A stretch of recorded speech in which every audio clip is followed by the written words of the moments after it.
We're delighted to welcome you all to this webinar, which is focusing on resilience and wellbeing of our amazing care workforce. My name's Liz Jones. I'm the Policy Director at the National Care Forum. We're the leading voice of the not-for-profit care sector in England, and we represent a wide range of not-for-profit care and support providers.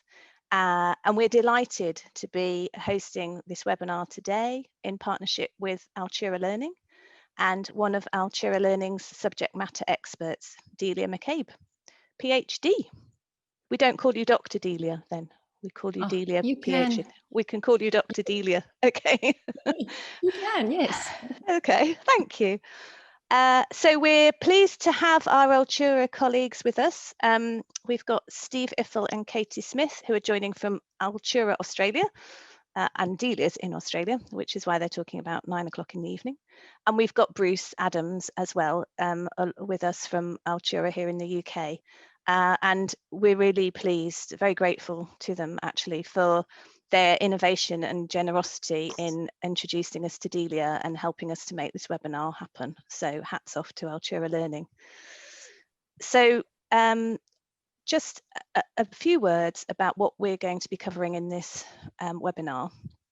It really is a unique opportunity to hear from Delia, who's going to share her wisdom, expertise and insights on resilience and wellbeing for our care workforce and really help us understand what other things we might be able to do to support our staff and our teams during COVID. And why should we be listening to Delia? Well, Delia has 20 years, probably and more, experience and research in nutritional neuroscience. She's a well-known author and speaker on this topic, and she's offering us our expertise in enhancing mental well-being via targeted brain nutrition, using the latest evidence from the field of nutritional neuroscience. So I think there's going to be a lot here for us all to learn. With her psychology background and her neurological and nutritional knowledge, Delia gives us a unique perspective on improving cognitive function, including focus, concentration and learning capacity, shifting mood, enhancing our ability to manage stress and creating new habits with ease. And in terms of some of the practical strategies that she's going to share with us, she's looking to cover 5 key areas around building resilience, reducing stress, understanding more about why COVID has increased our stress, and offering some very simple ways to reduce stress and increase our resilience. So I'm going to hand over to Delia to take it away. Thank you, Delia. Thank you, Liz, very much. And thank you for the opportunity to present on this really important topic. I think that, firstly, I want to say welcome to everybody who's here and who's taken the time to come and see us live, and also to everyone who watches this recording afterwards. I think this is an important topic, and I'm going to leave you with some important information. I'm going to bust some myths as well as we go. And as I go along, I'm going to be, giving you some pointers and some information that you may not have thought about in relation to stress. So just to jump into that, I'm going to share my screen. And I'm going to click share, and now you can all see my screen. So that's the first slide.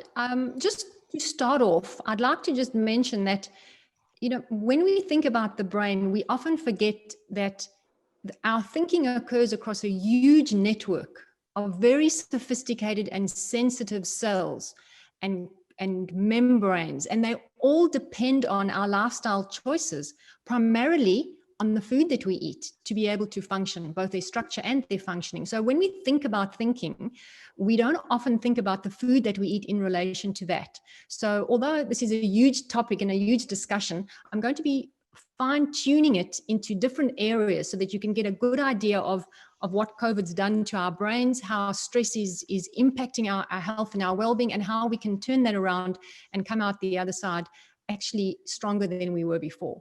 So I'm just going to have a look at the quick 5 points. The first one is, how the number one way to gain resilience and manage stress more effectively. The second point is how to plan and prioritize to reduce our stress.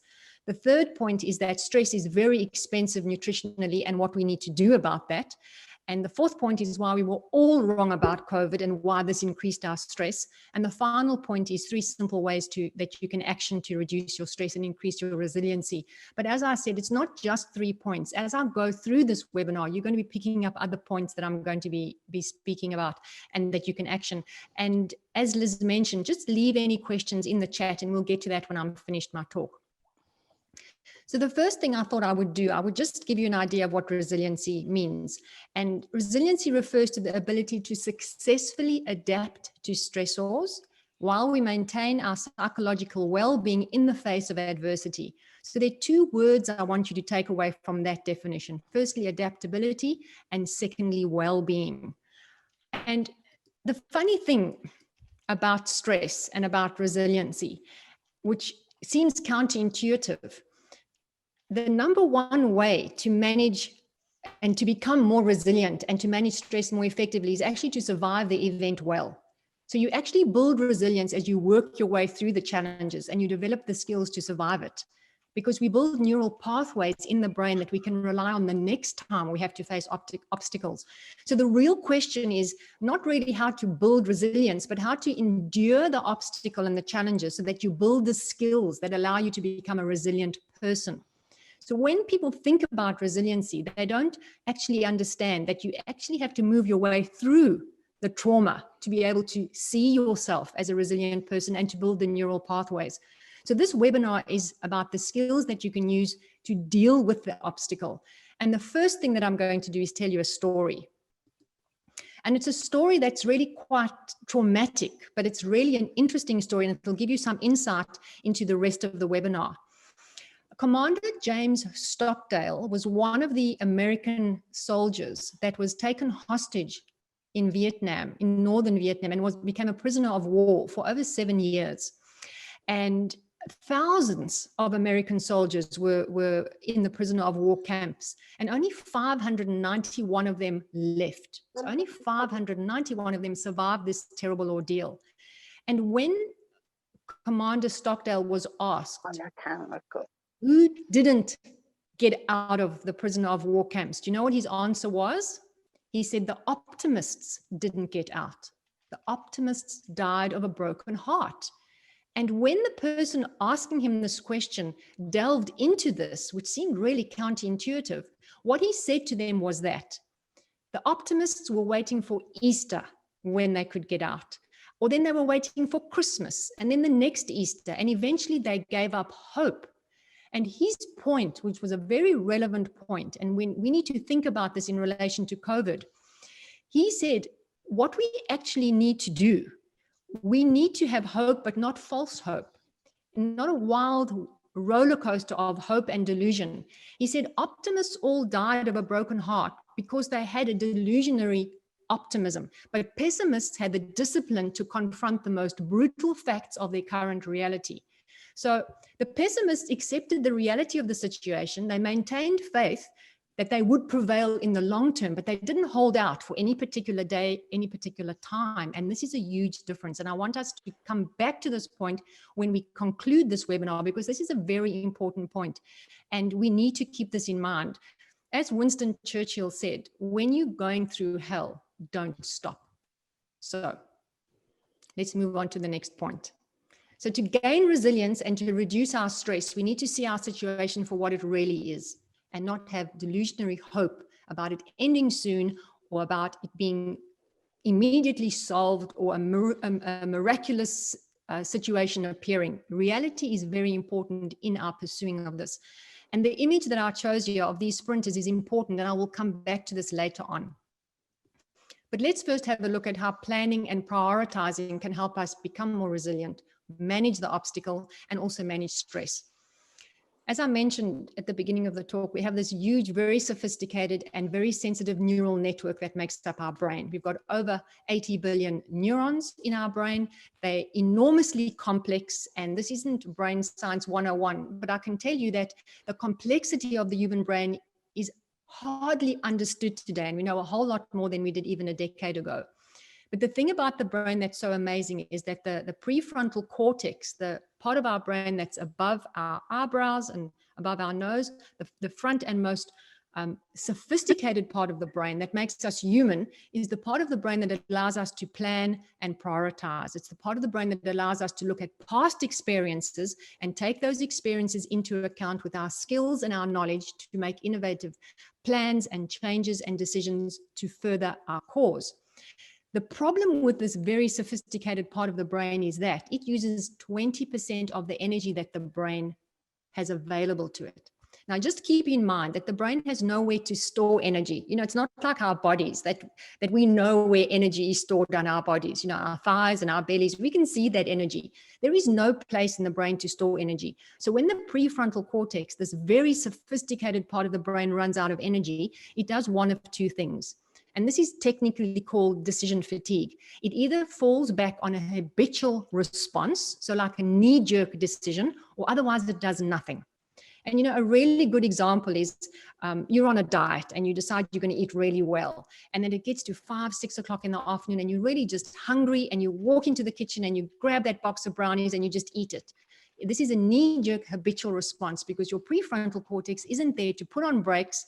You say, hey, that's not a great idea. You've got another plan in mind. When this part of the brain becomes tired, poor decisions are made and our mood dips and our capacity to think deeply and clearly is severely diminished. So we need to be able to plan and prioritize earlier in the day versus later in the day. And this goes for people that are leading teams, and this is something that team leaders can teach their team members, because earlier in the day our brain has more energy, it's more capable of thinking clearly. As the day progresses, this becomes less of we have less of a chance to think really clearly, and especially when we're very stressed, then it becomes even harder for the brain to think clearly later on in the day. So planning and prioritizing, it's important to keep that for early in the day when your brain is thinking clearly and can make good decisions. And then I'm going to be discussing nutrition in relation to this as well. So just remember, the prefrontal cortex, this most sophisticated part of your brain, uses an enormous amount of energy relative to the rest of the brain. And the reason that's the case is for a number of different reasons, but primarily keep in mind that the rest of the brain has automated a lot of its processing capacity, whereas the prefrontal cortex is newly evolved and has not automated its functioning. So it's continuously moving backwards and forwards, pulling data, analyzing, assessing, and this is why it uses up so much more energy. So planning and prioritizing at the beginning of the day reduces our stress level and helps us to become more resilient over the course of a day. And of course, this extends over time. The next point I want to talk about is that stress is very expensive from a nutritional perspective. And when I teach people about this in my courses, they're always surprised. And I always say to them, how do you think adrenaline is produced? Where does it come from? Does it just appear in the body? And then we go through the details of how adrenaline and then cortisol is actually synthesized. And this is where it becomes expensive from a nutritional perspective. And this is why dietary supplements to manage stress have become so popular, because all you need is a company to tell you that you swallow this and it's a great anti-stress nutrient, and people swallow it because they believe that's the case. And after 5 years of a lot of research, there's actually very little robust evidence to support dietary supplements, excepting for a few that are specific. And we don't have time to go into that. But generally, don't expect a dietary supplement to give you what your body is using up when it's making adrenaline, which means that we need real food, because this is what happens. Have a look at this slide. This is what our body uses to make adrenaline. You can see there's vitamin C, there's B3, B9, folate. We have zinc, B1, B6. Of course, we've got stomach acid, which needs to break down amino acids. We've got B2, B3, again, more vitamin C, copper. Then we have adrenaline. So you can see that if you're always in a state of being stressed and your adrenal glands are continuously pumping out adrenaline, these are the nutrients that are being used up over and over and over again. And obviously, if your diet is lacking and you're choosing to eat fast foods because you're tired and you're stressed and you're not focusing on good food, what happens is that your body and your brain becomes depleted in these nutrients. And remember that these are survival nutrients. These are nutrients that we are required to make adrenaline, which is a survival compound. So it will choose to make adrenaline over serotonin, which is our safe, soothe, sleepy neurotransmitter. So have a look at what serotonin needs. Serotonin needs iron, calcium, B3, B9, folate again, zinc, B1, B6, again, vitamin C, magnesium, and zinc. So this is a very important point for you to keep in mind. If you're constantly stressed and you're not consuming the right amount of nutrients, what's happening is that your body and brain are choosing to make adrenaline first and foremost because it's a survival compound. And only then, if there's any left over, can you then make serotonin. And then what happens is that your sleep gets impacted as well, because you can see to make serotonin, you need to make serotonin and then melatonin, magnesium, methionine, B5, zinc, stomach acid, and proteins. So you can see it's extremely expensive to make adrenaline. And the challenge then is that you are depleted in the nutrients that can help you calm down again, that can help you sleep, that can help you feel safe and secure. So what I put together for you, let's just have a look at this meal checklist quickly, so that when you look at your meal that you prepared for yourself, it contains these compounds, which are full of the nutrients that the brain needs. So we need good fats. And this is a long conversation. My conversation on fats takes 3 hours, and we don't have that. So just know you need good fats, good polyunsaturated fats that are cold pressed, that give you good essential fatty acids, which the brain requires, because 60% of the dry weight of the brain is made up of fat, and 20 to 25% of that percentage needs to be made up of polyunsaturated fats. Then, of course, we need colorful carbohydrates, because the brain's primary source of fuel, or preferred source of fuel, is carbohydrates. And they need to be colorful because they've got a whole lot of nutrients in them, and also then they're full of fiber, which is important for gut health, and gut and brain are directly linked. And then we have clean protein, which is required because protein is required to make neurotransmitters. This is how neurons speak to each other. We need fiber, as I mentioned. Nuts and seeds provide protein as well as other nutrients. And herbs and spices provide taste and flavor, so we don't have to use artificial flavors, which are toxic to the brain. And then personalized dietary supplements. So when we think about our diet and we think about the food that we're consuming, these are the kinds of foods that our body and our brain are requiring to work optimally. Now, when I used to give my workshops before COVID, everyone was still stressed. Let's face it, the world seems to be in a stress state all the time. But with COVID, it's gotten a whole lot worse. So now we have a situation where people are stressed most of the time. So continuously, there's a low-grade level of stress in the body. This means adrenaline is continuously being pumped out. And this means that the ability of the brain to produce neurotransmitters like serotonin, which I showed you a moment ago. And then, of course, we have acetylcholine and we have dopamine and all sorts of other neurotransmitters that need to be produced for the brain to be in equilibrium. They can't be produced optimally because our nutrients are going for survival first. So it's very important to keep in mind that our nutrition, we really need to make a big effort with our nutrition specifically now. Why were we all wrong about COVID? Now, I know a number of you have been curious about that. And the reason we were all wrong about COVID is because the human brain is very, very poor at making predictions about how things are going to turn out, especially when we don't have a precedent. And we didn't have a precedent for COVID. You know, we spoke about the Spanish flu, and that came up a lot in the media, but we didn't have a precedent for a global pandemic in a very sophisticated and interconnected society that we have today. And so when we made plans about COVID, we didn't understand the long-term ramifications and everything that it entailed. And one of the things that the brain hates is a sense of uncertainty. So this is why conspiracy theories grew in leaps and bounds in this environment, because the brain was looking for a pattern, it was looking for a reason, it was looking for a cause, it was looking for an outcome. And we were all wrong because we didn't understand what was required for this specific situation. And let me just talk to you about sprinters. When sprinters train to become sprinters, they have to focus on developing what we call fast twitch muscle fibers, and they improve our speed, our strength, and our power if we want to be good sprinters. So this is for short distances of movement. But marathon runners have got a completely different approach. What they do, they focus on developing cardiovascular fitness, muscular endurance, and stamina, and what we call slow twitch muscle fibers. So these two different groups of runners focus on different skill sets and different physiological characteristics to be able to allow them to do what is required for the sport that they've chosen.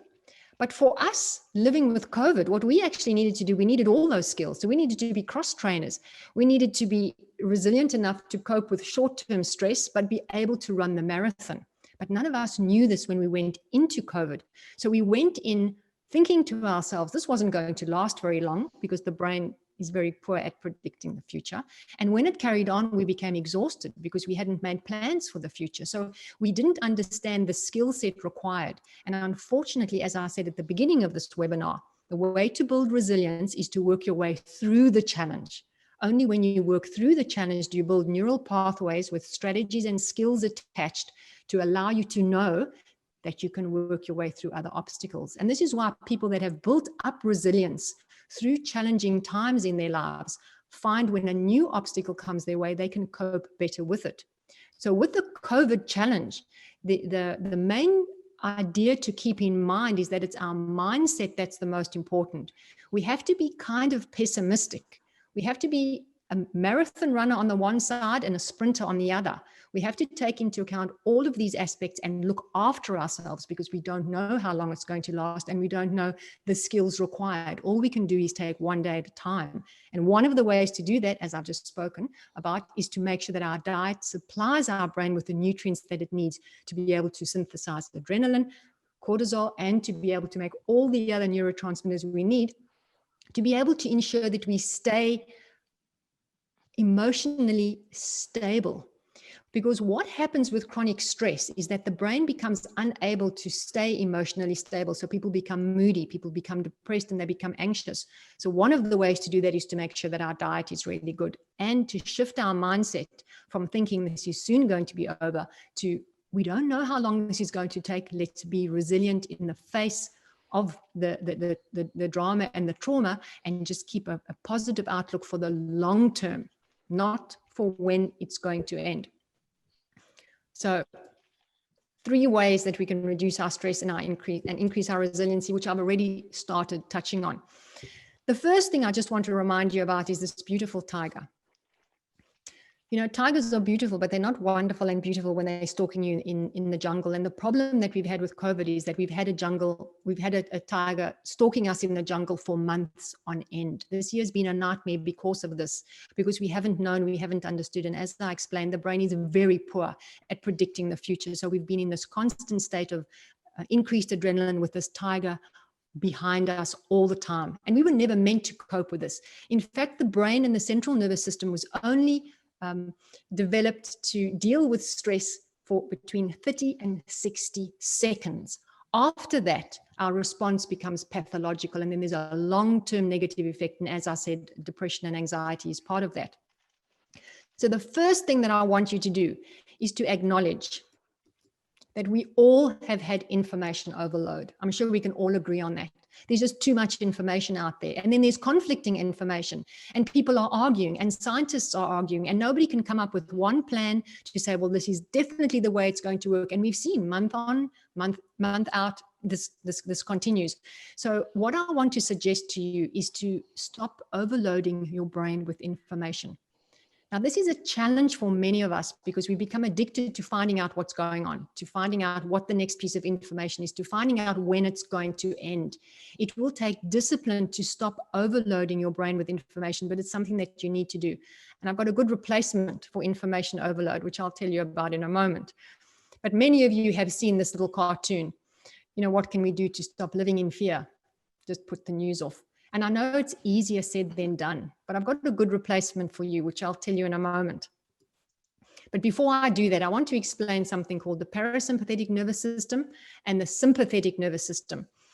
The parasympathetic nervous system, we call the rest and digest nervous system. It's the part of our nervous system that allows us to relax, allows us to sleep, allows us to digest our food. The sympathetic nervous system is the exact opposite. It's the part of our nervous system that allows us to stay vigilant, to stay focused, to stay alert and vigilant for when that tiger is coming. And if I just point out a few of the things that happens in the sympathetic nervous system, the first thing is our pupils dilate because we need to see that tiger more clearly and, run away from him or fight him. Our saliva gets inhibited. Our heart rate goes up. Our digestive activity goes down. Our glucose released by liver goes up. So that means your blood glucose goes up, which isn't a great thing if it happens this way. And our bladder gets relaxed, and so on and so forth. With the parasympathetic nervous system, it's the complete opposite. Our pupils constrict. Salivation increases. Our heart rate goes down, our digestive activity goes up, our gallbladder functioning improves, and adrenaline production goes down. So these are two nervous systems in our body that work together beautifully when our lives are running smoothly. Unfortunately, during the situation that we've been living with, and specifically people that are involved with care, they found that their sympathetic nervous system is up all the time. They feel stressed, they feel unable to rest, they're having digestive challenges, their heart rate's always up. Many of these people will be on anxiolytics and on sleeping medication to try and bring the parasympathetic nervous system into balance and allow these two to work together. So it's extremely important to keep in mind that we want to bring them into balance. And one of the ways to do that is to switch off information overload. But the fun way to do that is to actually laugh. When you laugh, your parasympathetic nervous system automatically switches on. You can't have your SNS on and your PNS on at the same time. So I'm suggesting that you get together with a group of people, and it seems like you are a wonderful group of people and you know each other. Many of you get together and send each other jokes and send each other movie clips or documentaries or anything to make you laugh instead of look at the news, because every time you can lift your parasympathetic nervous system up to balance out this ongoing stress, you are actually serving your whole body and your brain, because your body and your brain will be bathed in the right kinds of compounds to calm yourself down and to allow your central nervous system to find balance again. So finding time to laugh and enjoy yourselves and not being obsessed with the news is extremely important. The next slide I'm going to show you is also a very important slide, and it relates to the food that we eat and the stress, which is why it's here. As I said earlier, the brain has nowhere to store energy, nowhere. So it relies on a constant, even supply of blood glucose in our bloodstream. Now, there's a challenge, and there's actually three things that happen to cause our blood glucose to become unstable. The first thing that causes our blood glucose to go up and down is when we feel that tiger in the bushes all the time. So our blood glucose will go up to be able to supply energy to our muscles to run away from the tiger or otherwise to fight the tiger. Now, most people have had their blood glucose been going up and down, up and down, up and down throughout this year, because the tiger is there continuously. So that's the one thing that drives blood glucose instability. The second thing that does that is a diet that releases glucose very quickly because the food is processed. When that happens, unfortunately, blood glucose goes up, down, up, down, up, down. And then what happens? The more often that happens, the more regularly that happens, the greater the chances are that any excess carbohydrates will be stored as fat. So this is why a lot of people have put on weight during this time, not just because they've eaten the wrong foods, but because their blood glucose has been going up and down. And the third thing that causes our blood glucose to go up and down is a combination of those two. So what happens is you feel hungry and you feel stressed, you eat the wrong foods, that drives your blood glucose up and down. Then unfortunately, that starts a cascade and it continues down. So we have the one, we have the two, and we have the combination, which creates a third challenge for our blood glucose. And this, of course, leads to sleep challenges, because when your blood glucose is erratic, that means that you're also having adrenaline being released. And so that stops you from being able to sleep. Then you have your weight challenges and you have your mood challenges. And then we just go around and around in a circle. So to be able to stop this ongoing blood glucose roller coaster is firstly to make sure that the food that you eat has a slow release time. And that means if it's got a lot of fiber in it and it's got a lot of nutrients in it, it doesn't release blood glucose as quickly. And the second thing to do is to reduce your information overload and laugh more, because when you do that, your blood glucose doesn't have to go up and down as often, and it can be stable for a longer period of time. So when we have a look at food choices, that's not the food that we should be consuming. This is the food that we should be consuming. And I know it can be challenging at times, and I'm not saying that you can never, ever have a treat, but if the majority of the diet that you are consuming and that you are suggesting your team consumes is made up of real food, then we will be making sure that the blood glucose stays as stable as possible. And we're supplying enough nutrients to synthesize adrenaline and the soothing neurotransmitters that we need to. So I want to just show you this slide because, you know, we live in a very complex world. We honestly do. And I'm sure most of you will admit to that readily. We live in a world where we have created a lot of complexity, and we're battling to find a way to manage that complexity, you know, from the media to social media to the complexity of our societies. And now, of course, with COVID, more complexities. So we live in a very complex world. The challenge is that our brain is still a very ancient piece of flesh. You know, it only weighs 1.3 to 1.4 kilos, depending on gender. As I said earlier, 80 plus billion neurons. Each of those neurons can form 20,000 connections. You could fit 20,000 neurons in the head of a pin. And we've got enough blood vessels in our brain to go around the world nearly 4 times, 160 kilometers. This is a huge, huge place in a very small space. And it's really a very ancient piece of flesh. And we are demanding from it continuously to be on the ball, to make good decisions, to be capable, to manage teams, to lead people, to think clearly, to find patterns, to analyze data. We demand an enormous amount from it. And all it is caring about and is concerned about is our physical survival. So we feel under constant physical threat because of COVID, and all the sophisticated mechanisms that our brain is capable of accomplishing are falling by the wayside because of the stress and because of what we're choosing to do within this stressful situation. So making sure that we limit our decision making to earlier in the day, maximizing our diet so that we get a really good nutrient dense diet to ensure our blood glucose stays stable and that we can synthesize adrenaline and the good neurotransmitters. Making sure that we laugh more, that we call our support system in and have 15, 20 minutes every day of just laughter to support the central nervous system of ours, and recognizing that we're really in a very complex situation and seeing it for the reality that it is. It is challenging, it's hard. And I want to leave you with one thought, and that is that a long time isn't the same as forever. And if you look at what Mother Nature is capable of, us as a species have been very resilient, and we have coped with enormous challenges before, personally and as a species. Never the same as this, but you know, the world wars were pretty challenging for many people. And unfortunately, many of us haven't actually spoken to those people.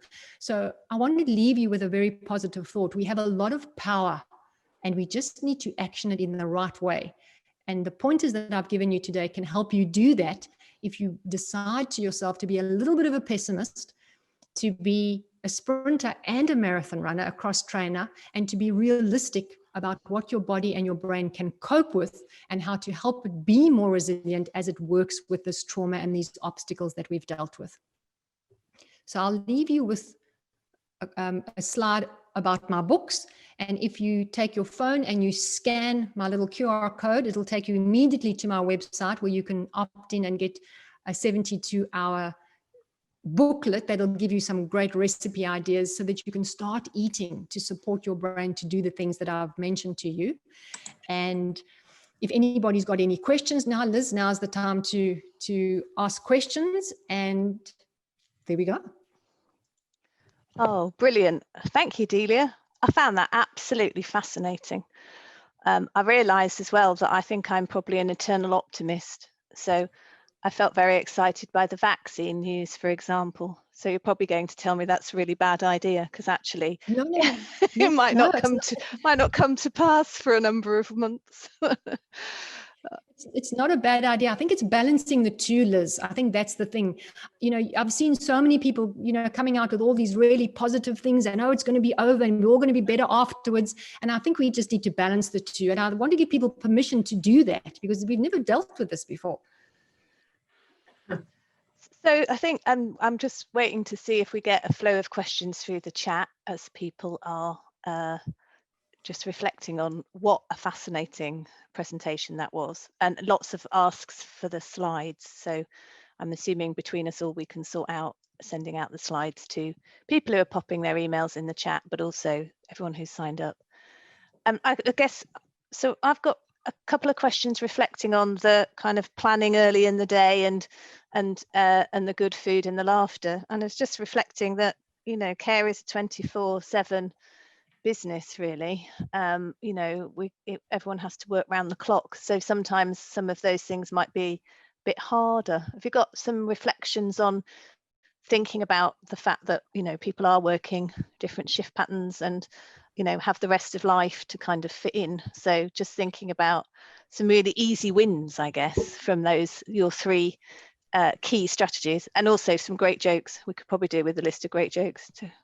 We should that's one of everyone's challenges, to put something really funny in the chat. So I think Michael McIntyre comes to mind for me. Whenever I watch Michael McIntyre, I laugh.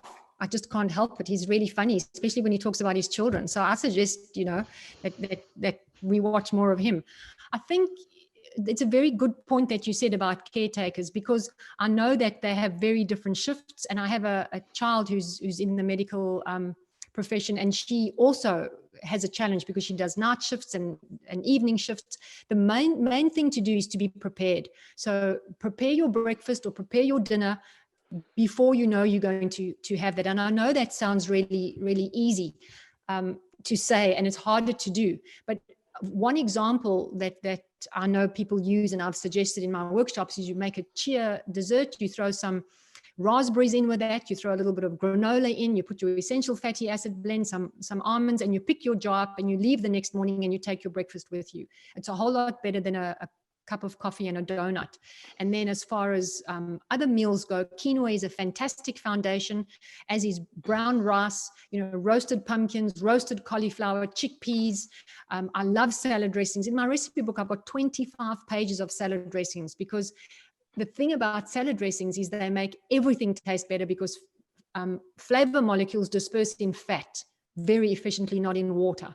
So salad dressings, pestos, pates, all of that, make sure you've got those on hand to toss them with your veggies and take that with you. That makes it a lot easier, and you don't have to spend hours in the kitchen. Nobody has time to do that. So that's what I suggest, just a little bit of preparation, and then you grab it as you walk out the door. And the other thing about sleep, shift workers have a huge challenge with sleep. So I know that melatonin can be very helpful as a supplement.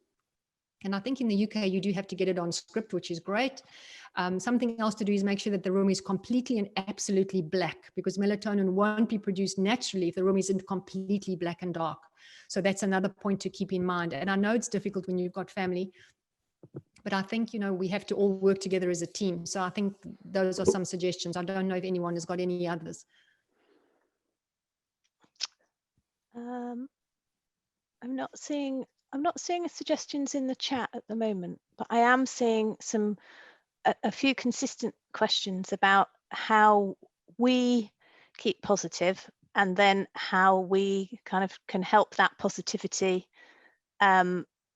with our teams and the people that we are leading. So that kind of, how do we maintain that personal positivity, and then how can we make sure that goes into our leadership and our support? Well, the first thing, just to remind everybody, is that, I know that the story about the cup half full, we have to fill our own cup first. And one of the first things that I suggest to leaders that they do is they just become mindful. One of the things that leaders try to do is they try to preempt, what's happening tomorrow, what's happening next week. And obviously we need to do that, but set aside time to do that early in the day. The rest of the day, just be mindful. And when you are mindful, it's much easier to be positive because you're only dealing with the here and now. When we start anticipating the future, that's when our mood shifts because there's too much uncertainty. And the minute the brain senses uncertainty and it doesn't know what the future holds, it then becomes traumatized. So just coming back into mindfulness, and I know that it can be challenging, little sticky notes everywhere. This is the moment. This is the moment. Focus on the now, just a deep breath into the now, a couple of breaths into the now. That just keeps us in a place where we know that we have control over this. And trying to get your team to do exactly the same thing, because when you speak to people, you find the things that they're concerned about is the future. What's going to happen next week, and how's that situation going to roll out, and that removes us from the moment. And in the moment, we can be positive. In the moment, we can say, well, this is what the control that I have right now. There is no easy way through this, and I think that's what I want everybody to understand. If I had an easy way through this, I would be doing it myself. Every day I have my own challenges that I have to say, well, look, I can't influence anything that's out of my control, and I have to focus on only what I can control. It's when we consider the things on the outside of that we become overwhelmed. And so mindfulness is an extremely important skill for a whole lifetime, but specifically for now. It allows us to just deal with what's right in front of us. I'm not saying people mustn't plan, as I said, set aside 15 to 20 minutes every day in the morning to plan and prioritize, but the rest of the day deal with what's directly in front of you. And then call in support. It's fine to not be okay, to phone someone and say, I'm having a terrible day, and work with that. Liz.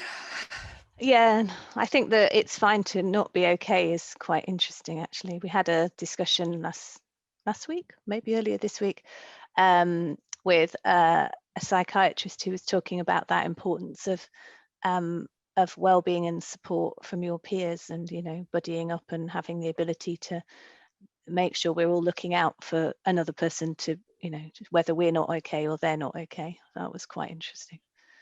So we've got just to say, you've had a few comments through on the chat about providers being able to support staff with hot, healthy meals during their shifts.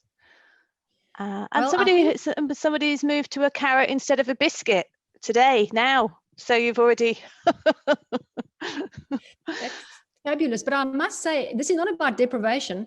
One of my favorite treats in the whole wide world is a fresh pear dipped into dark chocolate. It's really, really yummy. So I wouldn't suggest you do that before you go to sleep, because the chocolate will keep you awake. But during the day, if you need a treat, chocolate is fabulous at doing just that. So let's use chocolate in the way that it was meant to give us a jolt of joy. I'm glad you've said that. I'm quite a fan of a spot of chocolate every so often. I suggest people have chocolate every day at the moment, but not too much. It's Steve from Altura, Delia. I noticed that Richard McIntyre here has mentioned exercise and endorphins, and how much can that play in making us feel better and making us weather this storm that's happening at the moment? Oh, look, that's a fantastic question, Steve. And we haven't had time to go into exercise in a lot of detail, but exercise does two important things. The first thing that exercise does, it actually helps you burn up adrenaline. Because, when the tiger was lounging around in the forest, we didn't stay on our chair and consider him. We ran away from him. So that uses up adrenaline, which is great. The second thing that exercise does, it actually produces endorphins. And when the endorphins are produced, the brain is bathed in happiness, so to speak. So that's another important thing. It does a lot of other things from a cellular perspective, but in terms of the brain, it helps the brain just recalibrate. And the thing that's also interesting is when you're walking, you've got to look ahead of yourself. You've got to look at the horizon. You're not just looking down at your feet. So you actually get a better perspective of the world when you're walking, which is interesting because the brain often doesn't do that in these kind of circumstances. We get embroiled in our present current situation and can only see the negative. But when we're out and about, we actually see more. So that's another thing that the brain does with exercise. So exercise is extremely important every single day. Everybody do that. Take your carrots, take your little bit of dark chocolate, go and do something. Even if it's just a walk, it's important. Thank you, Delia. I think absolutely, especially more important, obviously you're in Australia, but we're in the UK and heading into the darkest part of the year with the shortest days. So actually the ability to get out and see the daylight is harder at this time of the year. So I think that getting some fresh air and some daylight is a key. It is important, and something else just to mention on top of that, if somebody does know, if anybody knows that they suffer during the darker months of the year, then having their vitamin D levels assessed is extremely important, because vitamin D also impacts mood and brain function. So have that checked, and if your vitamin D is low, start taking a supplement, and definitely that will improve mood. Thank you. And I've got a question from Tom. Tom Jameson, what other foods and drinks affect sleep? What should we be avoiding? Okay, well, okay. Is that a democratic one-person vote to show you the coffee slide? Oh yeah, yes, we did want the coffee slide. There's been a few requests. I think, yeah, the coffee slide. Coffee contains caffeine. Caffeine gets converted into dopamine, which is why after you've had a cup of coffee, you can rule the world and you're happy as can be. But then it also blocks something called adenosine, and adenosine is a natural brain sedative. So if you have caffeine late in the day, it blocks adenosine, and you need adenosine to be able to go to sleep. But this is really the bad news about coffee. Dopamine gets converted into adrenaline. And adrenaline causes a quick rise in your blood glucose, which we've spoken about. Then you have your blood sugar go down again. You need to go to the bathroom, and you have a desire for more caffeine. But just to go back to the dopamine being converted into adrenaline, this is truly the epitome of there is no free lunch. Because with that great feeling of I can cope and everything's great, you have that little rush of adrenaline. And as you saw, adrenaline uses up nutrients. So drinking coffee can actually deplete you of nutrients. So don't rely on coffee to give you that energy. Rather, start tapering off with caffeine, and definitely don't have it after 2 p.m. because the half-life can be up to 8 or 9 hours, depending on gender and age and liver and so on. So that's what I would suggest. And also don't have chocolate too late in the day, because chocolate will affect your sleep rhythms, because chocolate contains theobromine more than caffeine. And that's actually a stimulant for our heart, for our large muscles, including our heart. So chocolate will keep you awake for a different reason from the caffeine. So those are the two things to avoid. And then things that are highly flavored, that particularly have got MSG in them. MSG causes glutamate to go up in the brain, which is an excitatory compound. And that means that your brain will actually feel like it's kind of like wired. So that's something also to avoid at night, highly processed food, which I suggest we do all the time, because MSG is bad for the brain generally. And things that we should potentially have to help us aid our sleep?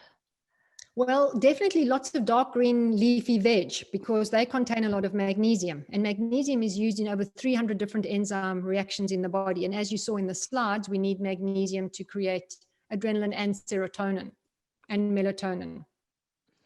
So I definitely suggest dark green leafy veg. If someone wants to take a dietary supplement, magnesium citrate and magnesium glycinate are magnesium supplements that have got good evidence to support their intake. And of course, eating a lot of vitamin C rich food, because we've got more vitamin C in our adrenal glands and in our brain 15 times more than in any other tissues in the body. So vitamin C is another very important compound to consume, particularly when we're experiencing stress, because it's also used, as you can see, to make serotonin and to make adrenaline.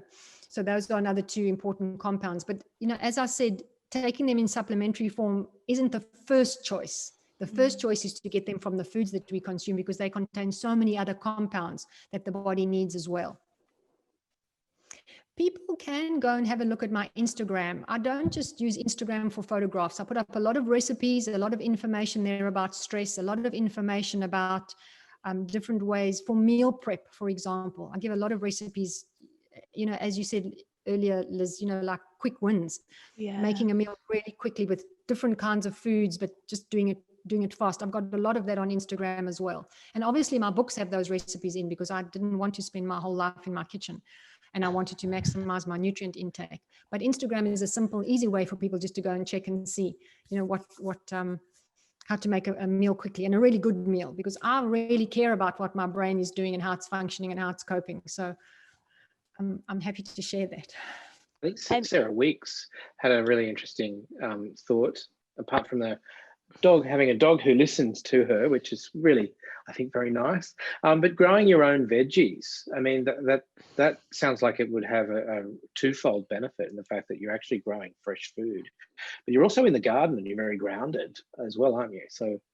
Yeah. Absolutely. That's a very good point, Steve. The challenge is that a lot of people, especially in a climate like in the UK, because they don't get a lot of sun and they don't have a lot of space, it's hard for them to grow. But I do suggest that people have even a little pot to put some herbs into, because you can grow a few lettuces and a few herbs in there. And coriander is a great herb. So is basil, parsley, rosemary, thyme. They are all great, and you can grow them easily. And of course, working in the soil and seeing something grow and seeing regeneration, I think, is important as far as gardening goes. There actually is some research to show that it helps the brain relax, which makes sense. And also anything to do with greenery is good for the brain. You can't see my screensaver, but my screensaver is green leaves, because the brain actually becomes calm when it sees greenery. So, forest bathing and all of that, if it was possible, that would be a great option too. Oh, so I could move from the Bahamas to like a big salad, and then that might be the way forward, Delia. Oh, thank you. Eat a salad and live in a salad. Live in a salad and eat a salad. Thank you. Oh, thank you so much. There's quite a lot of love going on in the chat. People really appreciative of the session today. But I just want to leave everybody with the thought that, anybody that promises you to get through this time really easy is selling you a tablet. That's for sure. Because there is no way that we can get through this time without some challenge and some trauma. And I think it's important to recognize that and be okay with not being okay through this. We haven't lived through this before. Call on your colleagues, laugh more. Maybe when we look back at this in 10 years, we'll say, why were we so distressed? We should have just taken a deep breath and just worked our way through this hell. So I think having that perspective allows us to know that, we will come out the other side, but not to have a timeline attached to that. Mm-hmm. And just to accept that sometimes, being human and being on this planet is messy and unpleasant. And that's okay. We can lean on each other. Thank you, Delia. And I think, so I was just reflecting on that. Certainly as a membership organisation, I think we're probably at the top end of addicted to information overload and trying to make sense of it for people. But then, that's part of what we do in terms of trying to help make sense of it for people so they don't have to do it all by themselves. And again, I think that's true for all of the work that Altura do in terms of helping people to learn and be equipped in a time of crisis. So this has been absolutely fascinating. Thank you to everybody. Thank you to all our participants. Thanks to our amazing speaker, and thanks to Altura. Fantastic.